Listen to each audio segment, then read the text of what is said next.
Assalamualaikum warahmatullahi wabarakatuh. Yuk diambil buku tematiknya, lalu dibuka halaman 87. Halaman 87, pembelajaran 1 ini tentang kalimat penolakan.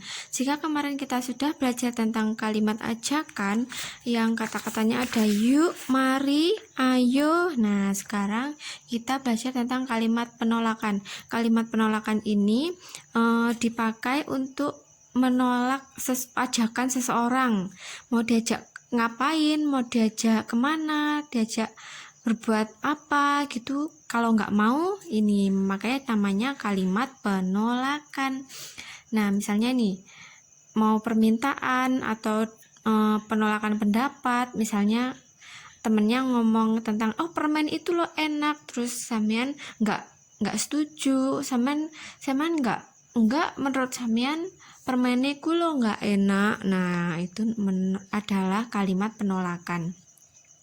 Nah, kalimat penolakan ini diucapkan dengan kata yang sopan ya. Seperti pada halaman 91 ini tuh, dengan menggunakan kalimat atau kata-kata yang sopan sehingga tidak menimbulkan menimbulkan rasa marah pada orang yang kita tolak seperti itu. Nah, kata-kata penolakan ini bisa diawali dengan kata maaf atau terima kasih, seperti misalnya kalian mau diajak ke rumahnya ke temennya, terus kalian masih belajar, terus bilang maaf ya aku masih belajar. Nah, seperti itu. Kalau misalnya dikasih permen tapi kamu nggak mau permen itu, bilangnya terima kasih aku nggak mau permennya, atau terima kasih aku udah makan permennya tadi. Seperti itu juga bisa ya. Nah, kemudian selanjutnya adalah karya hias dari bahan alam. Nah, ini halaman 88. Apa itu karya hias dari bahan alam? Karya hias dari bahan alam itu bisa dibuat dengan biji-bijian. Jadi, kita menggambar dulu, menggambar polanya seperti ini.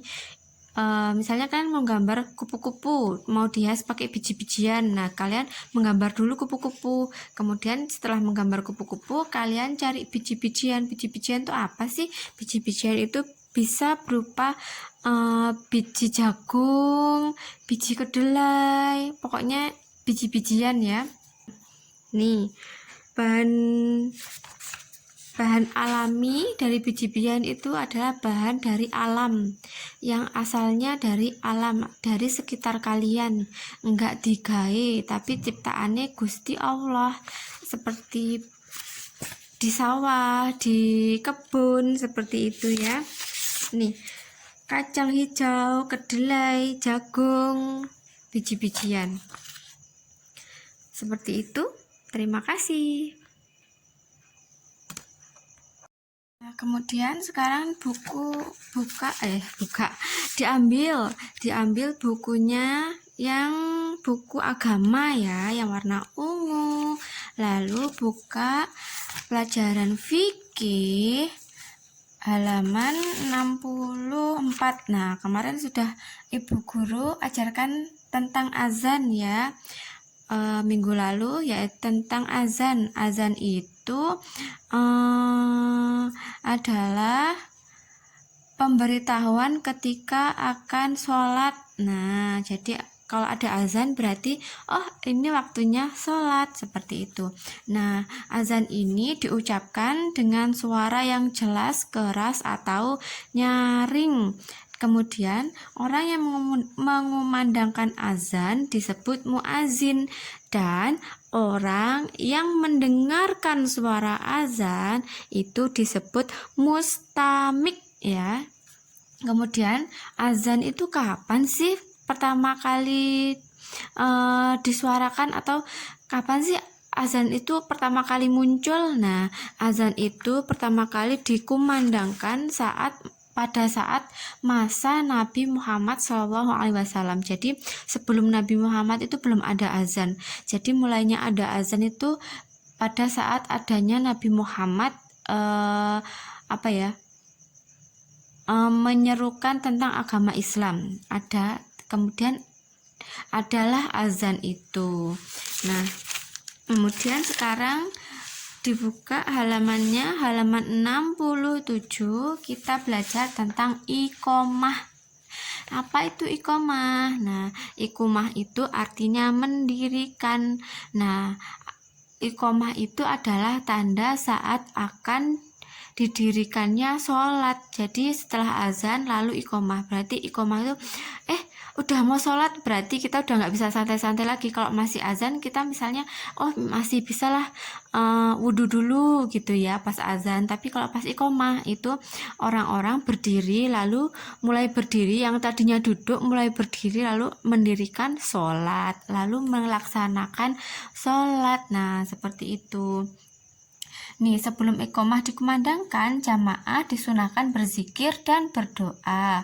Antara azan dan iqomah akan dikabulkan Allah. Doa ini ya. Terus setelah iqomah dikumandangkan, jamaah segera berdiri. Nah, ini.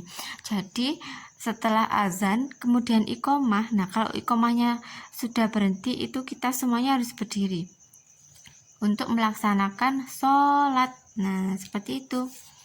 Ini ketentuan mengumandangkan iqomah sebagai berikut. A. Orang yang iqomah dalam keadaan suci, sama kayak azan ya. Lalu yang B, orang yang iqomah berdiri menghadap kiblat, sama juga seperti orang yang mengumandangkan azan. Kemudian yang C, iqomah dilafalkan bersegera atau agak cepat karena sudah mau sholat.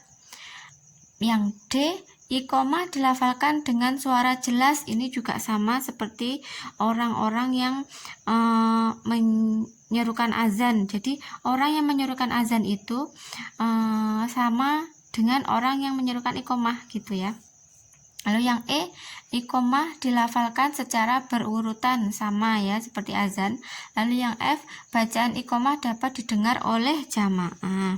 Bacaan iqomah ini sama seperti azan, hanya saja ada kalimat tambahannya, yaitu qad qamati shalah, 2 kali, yang artinya sesungguhnya sholat akan segera dilaksanakan. Nah, ini yang membedakan iqomah dan azan.